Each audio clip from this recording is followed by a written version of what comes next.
Hello guys, இந்த வீடியோவில் நம்ம எந்த கேள்வி பார்க்க போகிறோம்னு சொல்லிட்டு டைட்டில்லையும் போர்டில் இருக்குது. ஸோ நம்ம கேள்விக்குள்ளே போவோம்.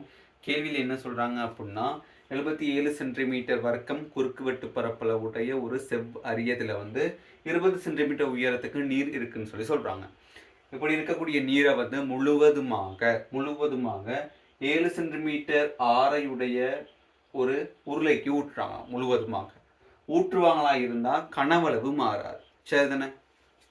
அப்படி ஊற்றும் பொழுது இந்த உருளையிட்டு எவ்வளவு உயரத்துக்கு நீர் காணப்படும் அப்படின்றது தான் கேள்வியா இருக்கு. ஸோ ஏஜ் நம்ம கண்டுபிடிக்கணும். அதில் இன்னொரு எக்ஸ்ட்ரா விஷயம் கொடுத்துருக்காங்க. பிரக்கெட்டில் இருக்கு கனவளவு எவ்வளவு அப்படின்னு சொல்லிட்டு, அதாவது உருளையின் கனவளவு. ஆரையுடைய ஒரு உருளை இருக்குமா இருந்தால் அந்த உருளையிட்டு கனவளவுக்கு சமன்பாடு பையார் வர்க்கம் ஏஜ்னு சொல்றாங்க. பையார் வர்க்கம் இன் ஏஜ் அப்படின்னு சொல்றாங்க.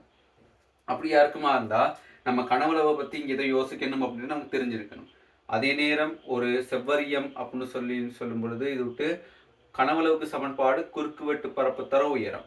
இதுலையும் குறுக்கு வெட்டு பரப்பு தர உயரம் தான் பையார் வர்க்கம் இன்டு h. அதே மாதிரிக்கு இதுல குறுக்கு வெட்டு பரப்பு தர உயரம் தான் இது விட்டு கனவளவா இருக்கும். கனவளவு ரெண்டுலையும் சமந்தன. ஸோ அதை அடிப்படையாக வச்சு ஆன்சர்களுக்கு போவோம். h கண்டுபிடி. ஸோ நான் உருளையிட்டு கனவளவை ஃபர்ஸ்ட் எழுதி கொள்றேன். என்னது?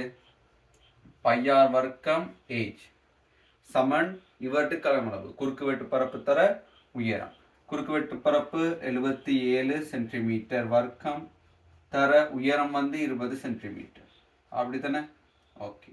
இப்போ நான் இதுக்கெல்லாம் பிரதியேற்றுக்கொள்கிறேன். பை அப்படின்றது 22/7 தர ஆரை நமக்கு தெரியும் 7 சென்டிமீட்டர். ஸோ 7 வர்க்கம்.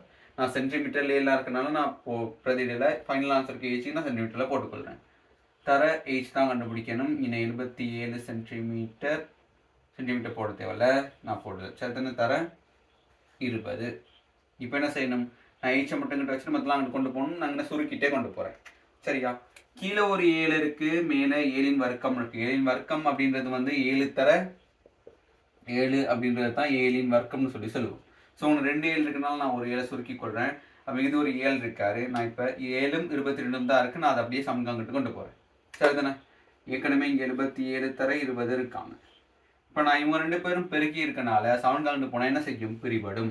எவ்வளவு? 22 தர 7. இப்போ நான் சுருக்கல் செய்ய போகிறேன். என்ன செய்ய போகிறேன்? 7ஐயும் 77ஐயும் சுருக்க போகிறேன். அப்போ இங்கே ஒரு முறை 7ஆல் சுருக்கினா இங்கே 11 முறை.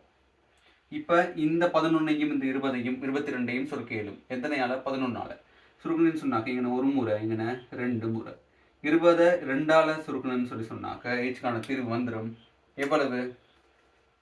10 சென்டிமீட்டர் அப்படின்னு சொல்லி. ஸோ இப்படி தான் அந்த ஆன்சருக்கு மூவ் பண்ணிடும். இப்போ ஏச் எவ்வளவா இருக்க போகுது? 10 சென்டிமீட்டர் அப்படின்னு சொல்லி இருக்க போகுது. இப்படி நீங்கள் இந்த கேள்வியை மூவ் பண்ணி 10 சென்டிமீட்டர்னு சொல்லி ஆன்சர் எடுத்துருந்தீங்கன்னு சொன்னாக்க உங்களுக்கு முழுமையான புள்ளிகள் என்ன செய்யும்? கிடைக்கும்.